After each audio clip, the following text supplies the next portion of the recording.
Hey everybody, Zina Binusa Kaltungo here, plastic surgeon, fitness, wellness, and well-being coach.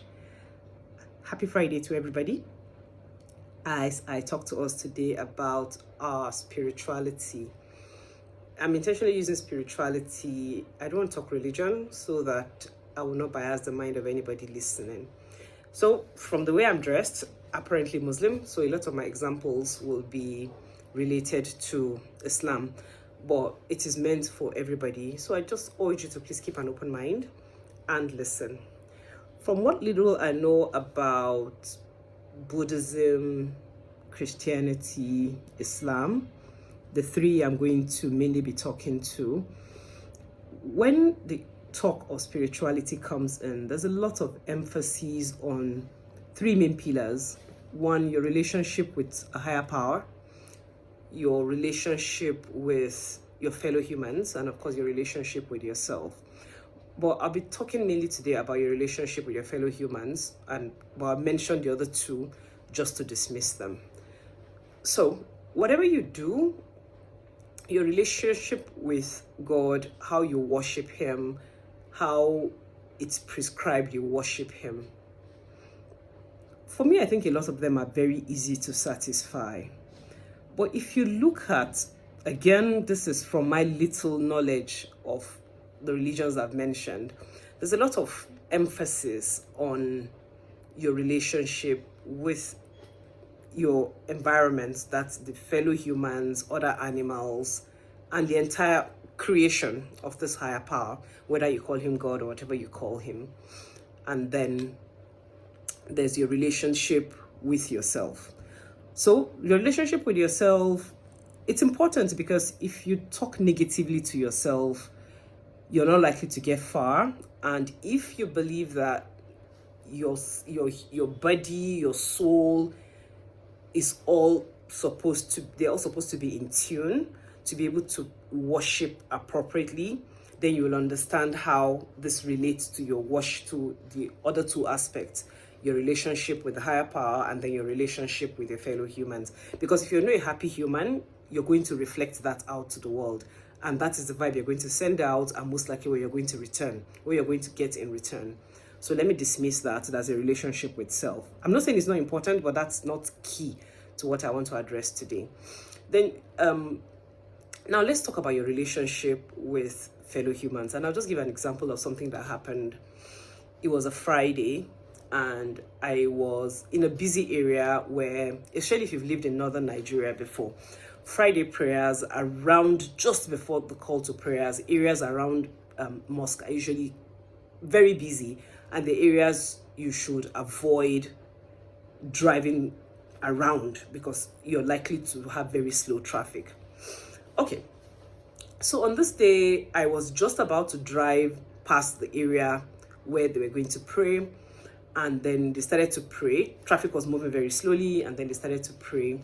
And right in front of me, somebody spread, in front of my car, somebody spread his praying mat and started to pray right in front of me. Traffic hadn't stopped.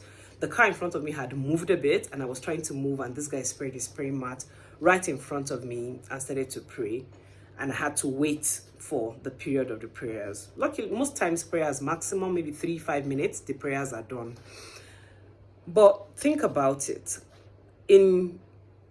Again, what little I know of the three religions, if you've satisfied your relationship with God, but you're nasty to your fellow humans, whether knowingly or unknowingly, I don't think you're going to get a pass mark at the end of the day. When I mean at the end of the day, when you stand in front of your higher power to give an account of your life. And there's a very common saying by one of the Muslim scholars that says, do not allow a human to complain to God about you. Now that's very, very powerful, because in Islam we believe that when you commit an offense against God, it's between you and God. For example, for us Muslims, you're supposed to pray 5 times a day. If you don't pray 5 times a day, that's between you and God. He decides if he can forgive you. But you're told expressly, if you've committed a sin against a fellow human, it's left for the human to forgive you. So now let's go back to this thing I'm talking about. So this guy spread his mat right in front of me and started to pray. I was very upset, and to be honest, the way I felt then, it's been like 3-4 years.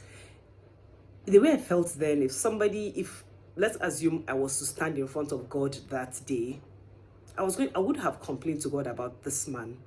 Because think about it, this prayer that you've gone to say, and I'm talking to everybody, this prayer that you've gone to say, do you honestly think that you have done the proper thing? When you know that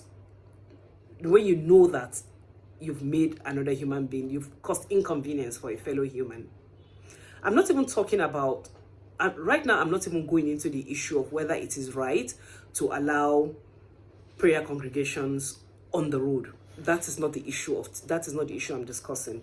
But if you must inconvenience another human to please your God, especially for you as a Muslim, where you've been told specifically that it will be settled between you and God, do you think it is right? It's just food for thought. So I'm telling everybody who's listening to this, make sure that whatever you reflect out to the world as concerns your fellow human, make sure it's the right thing, so that when it's reflected back at you, you would not be wondering why the image that you're seeing isn't a pleasant one. Of course, I've long since forgiven him, because again, even though it's going to be left for me to forgive him, because I want God to forgive me my sins, I try as much as possible to forgive those who've erred against me. But how many more people would this person err against, thinking he's pleasing the God he's gone to worship? So for us, everybody, please, let's be mindful of our actions and inactions towards others, irrespective of what you believe in.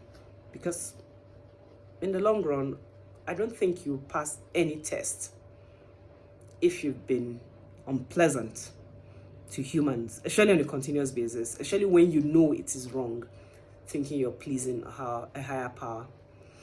So until then, until next time, take care everybody, and have a wonderful weekend. Thank you. Bye-bye.